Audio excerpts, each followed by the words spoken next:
Bienvenue dans Drop Time, le podcast dédié à l'univers du Steadicam. Aujourd'hui, j'ai le plaisir de recevoir Karim Boukerch, opérateur Steadicam qui travaille principalement en télévision, dans Danse avec les stars, The Voice ou d'autres émissions. Salut Karim. Bonjour Augustin. Je te propose qu'on parle du début de ta carrière. Comment tu t'es mis au Stead? Comment tu as connu le Stead? J'ai connu le Stead en voyant travailler des opérateurs Steadicam. Dans le début de ma carrière, j'étais plutôt assistant vidéo, responsable technique dans le début de ma carrière. Et j'ai croisé des opérateurs Stead et j'ai découvert la machine un peu comme ça. Moi, au préalable, j'avais fait une formation en 95 pour être plus assistant Stead qu'opérateur Stead. Et les choses venant, je suis tombé un jour sur le Steadicam. C'est surtout le Steadicam qui est tombé sur mes épaules. Et j'en ai fait 2-3 ans. Ça a été quoi tes premières impressions? T'as tout de suite aimé? Alors les impressions en formation, les 3 premiers jours, c'était les 3 plus durs jours de ma vie au Stead. Je n'arrivais pas à placer un plan. J'avais énormément mal au dos, aux épaules. Ouais. J'arrivais pas à me tenir. C'était assez compliqué. Et par la suite, au bout du 3e ou 4e jour, je me suis dit, on va travailler sur le gilet, le bras, les positions. Et à partir de ce moment-là, travailler petit à petit la technique, comment porter longtemps, pas se faire mal, etc. Des fois, je le compare un peu au ski. C'est-à-dire qu'au début, quand on commence le ski, on a beau se casser la figure, on y va quand même, on y retourne. Ouais. Et alors, par chance, on se fait pas mal. Mais on y retourne et on essaye d'aller de plus en plus loin à chaque fois. Et puis voilà, si on est un peu têtu et qu'on aime ce plaisir-là, on continue. Ouais. Et tu te rappelles de ton premier projet, ou tes premiers projets qui t'ont un peu marqué en tant qu'opérateur Stead? Le tout premier qui était, j'allais dire important, qui m'a fait prendre du plaisir, c'est quand j'ai remplacé l'opérateur qui s'est blessé, Lorenzo Donati, qui fait énormément de fiction, qui travaille beaucoup avec Besson. Et donc, lui, s'était fait mal sur un jet ski, et donc on m'a appelé pour le remplacer.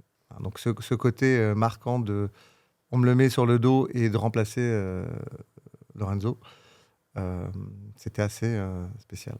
Et c'était quel type de plan là-dessus? Ça dépend. Il y a du plan extérieur, du plan intérieur, dans des déplacements à l'intérieur de bâtiments, à l'extérieur de bâtiments, sur des plages. C'était au soleil, donc on était beaucoup dehors. Il y avait pas mal de plans. Il y avait de l'embarqué aussi, sur une voiture. On n'avait pas les moyens d'avoir une voiture travelling sur le tournage, donc c'était des plans, ce qu'on appelait à l'arrière d'une camionnette, sur le côté d'une camionnette, dans la benne d'un pick-up, ce genre de plan, quoi. Ouais, donc tu as eu quand même pas mal de situations différentes sur ce premier. Exactement, ouais. Et du coup, parlons de ta première config à l'époque. C'était t'étais avec quoi? Alors, je ne sais pas si ça va te parler. Première config, c'était un Steadicam Provid, Ouais. qui est l'équivalent du Flyer aujourd'hui. C'est un Stead où on pouvait mettre 11,6 kg dessus. Et on avait une config caméra qui était les premières bêta NUM, avec un optique grand angle, c'était du 2/3 de pouce.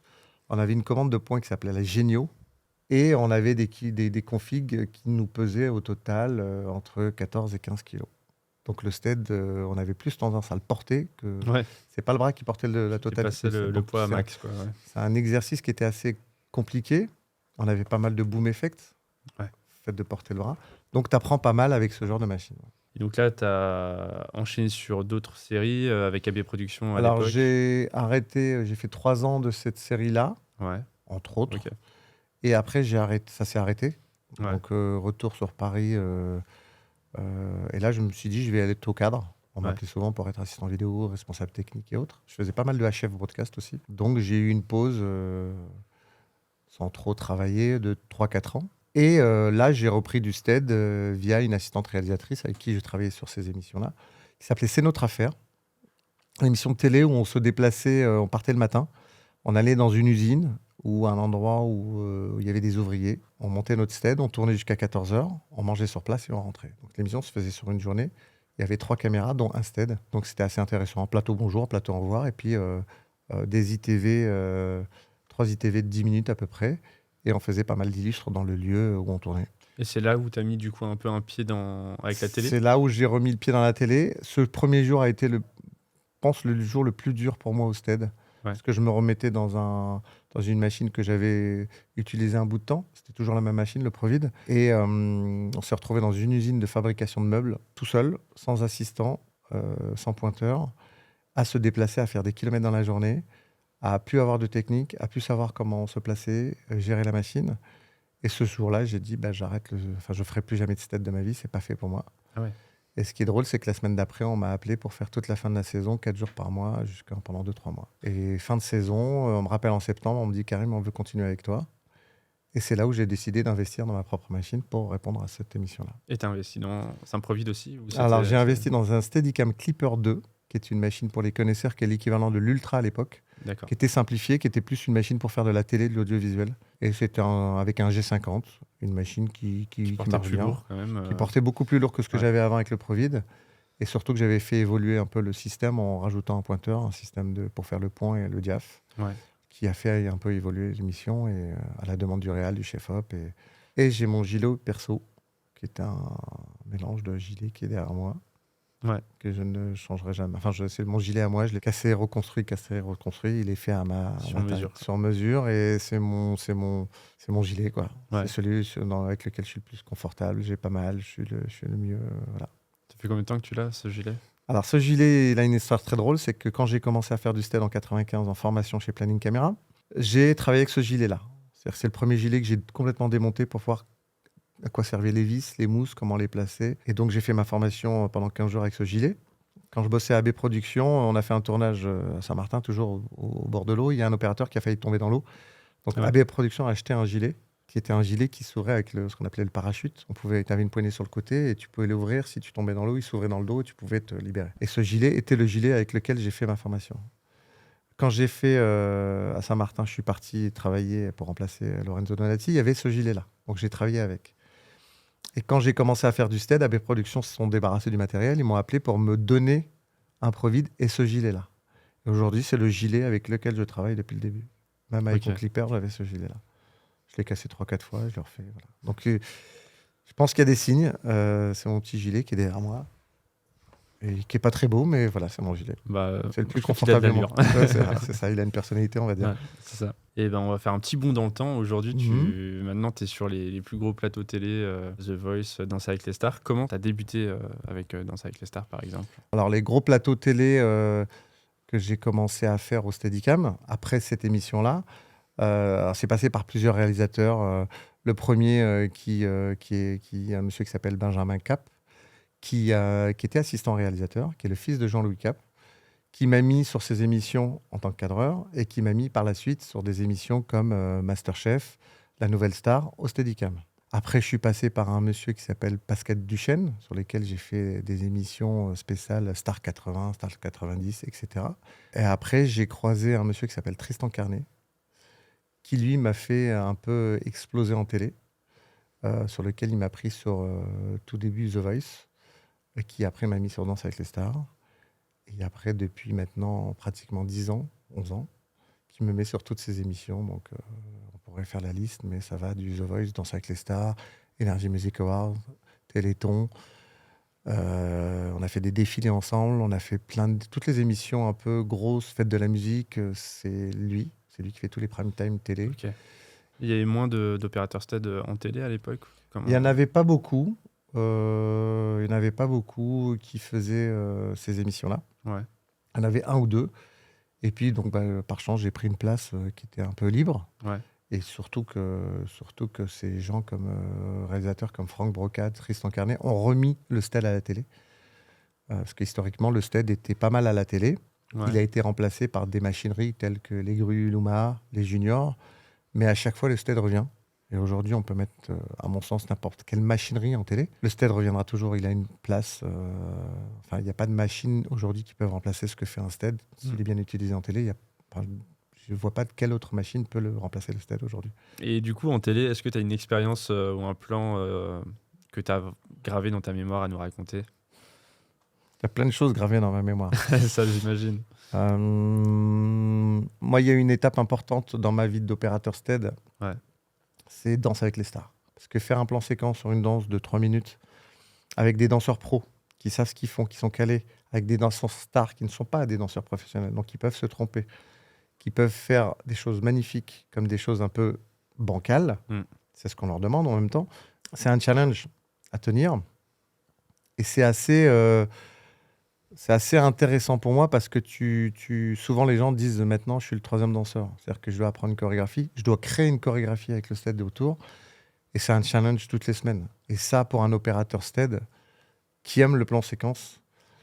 C'est, à mon sens, c'est ce que je souhaite à tous les opérateurs stead de France et du monde, c'est un jour de se retrouver dans cette situation de plan séquence qu'on fait régulièrement sur des clips ou sur des émissions, mais de le faire en direct, live, avec tous les petits dangers et risques qu'on peut avoir. Le plaisir est décuplé à un point que... Voilà. Est-ce qu'il y a un plan dont tu es le plus fier dans Danse avec les stars, dont tu te rappelles? Alors sur Danse avec les stars, il y a pas mal de plans dont je suis assez fier, enfin je suis assez content de moi. C'est en général les plans séquences. Il y a un plan séquence qui m'avait un peu, pas marqué, mais j'avais bien aimé de le faire, c'était une danse avec Denitsa et Loïc Noté de mémoire sur une chanson de Sia, où c'était un plan séquence avec 3 décors. C'était intéressant à faire parce que tous les décors masquaient toutes les caméras. C'est-à-dire que j'avais pas le droit de me planter et la panne était interdite. Ah ouais. Que si ça passait pas, un problème de HF ou je tombe ou la caméra tombe en panne, les décors étaient devant les caméras, donc ils pouvaient pas s'en sortir. Donc ça, c'était un peu... Tu as une pression un peu assez forte. Loïc Noté était un danseur qui envoyait du bois, mais comme pas possible, c'est-à-dire qu'il se transcendait dans ses danses. Il prenait une place immense. Denitsa, qui est une tueuse de danseuse et qui pardonne rien. Et ce plan-là m'avait assez marqué. Et de mémoire, je crois que c'est le plan qui est le plus vu de tous les Danses avec les stars sur YouTube, je crois. Ah ouais. Donc on a fait le record de vues sur ce danse-là. Qui est assez... Donc c'est voilà, quand on parle de Danse avec les stars, c'est ça qui me revient. Après, j'en ai fait tellement avec Fauve. Fauve, on a fait tellement de contemporains avec différents danseurs que voilà. C'est les 2 danseuses et les 2 situations où je... Voilà. Ok. Si demain je continue, c'est grâce à ça. Sur Danse, en tout cas. Et du coup, est-ce que tu penses que la télé t'a fait travailler différemment qu'en fiction? Alors, je pense que la télé, effectivement, en télé, tu travailles un peu différemment qu'en fiction. Parce qu'en télé, déjà, tu as plusieurs caméras. Là, sur les diverses émissions que je fais, c'est entre 10 et 15 caméras, dont une grue et des caméras portables, des lourdes. Donc, il faut travailler de façon à faire tes plans, qui soient les plus intéressants, les plus beaux, les plus esthétiques, les mieux cadrés, sans déranger les autres caméras, surtout quand tu t'arrêtes. Donc déjà, ça, c'est une façon de travailler dans ton déplacement qui est assez différente. Moi, quand je suis arrivé en télé en faisant du Steadicam, il y avait souvent le pointeur qui était l'assistant caméra, le pointeur qui était derrière l'opérateur stead. C'est-à-dire que quand l'opérateur stead allait sur le plateau, faisait le tour d'un chanteur et revenait, tu avais le pointeur qui courait derrière. Donc déjà, moi, j'ai imposé que le pointeur soit loin de moi, avec un écran. Moi, j'ai réussi à faire un système où, quand je suis en télé, j'ai l'écran du stead et j'ai un petit écran sur lequel j'ai le retour du programme, ce que commute le réalisateur. Donc, en fonction de ce qui commute, je peux me déplacer ou pas. Je donne un exemple. Si c'est sur la grue et qui est en plan large, je vais essayer de ne pas bouger, de me mettre dans un endroit pas éclairé. Si c'est un plan serré, je peux commencer à partir et proposer quelque chose. Donc ça, j'ai amené ça. Et surtout, en télé, moi, je n'ai jamais de machinot, d'assistant derrière moi. Je suis totalement autonome. Okay. Donc ça t'apprend à travailler complètement différemment qu'en fiction où tu as un machinot. Où tu as des gens tu as des points de repère qui te permettent de te déplacer ou d'éviter certaines choses. Là, en télé, tu n'as pas le choix. Quand tu tournes autour d'une star, tu peux pas placer un électro quelque part qui peut t'aider, qui peut te protéger avec un projecteur, un drapeau ou ce genre de choses. Ça n'existe pas.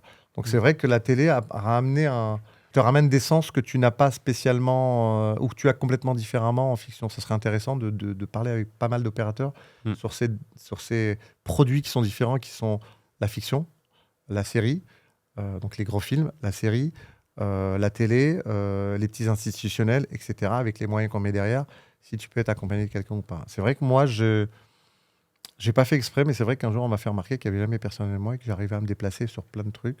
C'est un peu plus dangereux. Ouais, facteur de risque de chute. Facteur de risque de chute. Alors, en général, on t'aide en télé, dans les projets, les placements. Ça, il arrive d'avoir des accidents. T'as une petite anecdote d'une petite galère qui t'est arrivée, du coup, en tournage Petit accident? C'est les petites pannes au dernier moment. Ouais. Une caméra qui tombe en panne juste avant le plan. Donc, il faut réagir, prévenir la régie que ça ne marche pas. J'ai eu une fois où le gilet s'est cassé pendant un plan séquence. Ouais. Pendant la prise. Et qui s'est cassé à ce niveau-là. Ok. Donc, le gilet s'est ouvert comme ça. C'était de ce côté-là. Et moi, le bras, j'ai là à droite. Donc, tu es obligé de finir. Tu n'as pas le choix. Donc, tu tiens ton stead. Voilà, tu t'anticipes. Tu t'insultes. Enfin, tu te cries dessus. Tu jures pas mal. Tu te poses la question de dire est-ce que je sors ou est-ce que je continue. Et puis voilà, tu finis ton plan. Puis là, une fois que c'est fini, tu préviens la régie que tu as un souci, qu'on ne peut pas te prendre et que tu essaies de trouver une réparation possible. Donc, je Je crois de mémoire, j'ai trouvé un bout de bois, j'ai mis un bout de bois des Riesland, du gaffer, et je suis ressorti avec une boule comme ça et j'ai fini mon prime. Alors c'est amusant après. Ouais. Sur le moment, je peux te dire que déjà tu comprends pas ce qui se passe. Ouais. Et là, ça n'a pas cassé net, ça s'est tordu, et puis le temps que tu comprennes, bah, ça pète. Ouais. Puis t'es dans ton truc, quoi. Donc par chance, j'ai réussi à continuer. Ouais. Ça, c'était assez bizarre. Et là, tu te dis, bah, finalement, tout ce qu'on t'apprend de position, de gilet bien réglé, est-ce que c'est vraiment utile ou pas? Bah là, tu apprends que c'est utile parce que ça te fait des douleurs un peu bizarres dans le dos. Tu sens qu'il y a des muscles qui travaillent, qui n'ont pas l'habitude, etc. Ouais. Non, c'était une bonne pression ce jour-là. Ouais. Donc toi, au début, tu avais mal partout quand tu avais fait du stead. C'est une question qui va plus s'intéresser, je pense, les jeunes opérateurs ou quelqu'un qui veut potentiellement se mettre au stead. Est-ce que le stead, ça fait mal sur le temps, tout au long de ta carrière? Est-ce que tu as une routine physique que tu as particulière? Je pense que dans ma génération et votre génération, la Ouais. chance qu'on a, c'est que le matériel a bien évolué. Maintenant, tu as des gilets qui sont assez rigides, qui sont assez souples, qui ne se déforment pas. Tu as des bras qui sont assez résistants. Donc, on va avoir mal au début. On a mal parce que c'est pas quelque chose de naturel et qu'il faut faire travailler des muscles qui n'ont pas l'habitude de travailler sans porter cette machine. C'est la technique qui va faire que tu vas pas avoir mal. Une bonne formation, une bonne écoute, une bonne technique, tu arrives à ne pas te faire mal. Ouais. Et si tu te fais mal, c'est qu'il y a quelque chose qui ne va pas de toute façon, à mon sens. Donc il faut trouver la solution et elle se trouve aujourd'hui. Et du coup, en reparlant un peu des plans un peu imprévus, il y avait un plan qui était sympa, c'était Eleven All-Star. Le fameux coup franc d'Eleven Le fameux All-Star. coup franc. Ouais. Oui, ça c'est un des plans, c'est ce qu'on appelle typiquement, ce que j'appelle moi dans mon jargon, un hold-up. Un hold-up magnifique. C'était Manu Rousti à la réalisation. Ils m'ont proposé de faire un match de foot, France-Espagne, avec des influenceurs. Donc sur le papier, c'est un match de foot, on sait faire. Il y avait 2 Steadicam, moi et Thomas Gant. Et au brief, on me dit, ben voilà, sur ce match-là, on veut faire du FIFA, le jeu FIFA. On aura des arbitres officiels de la FIFA.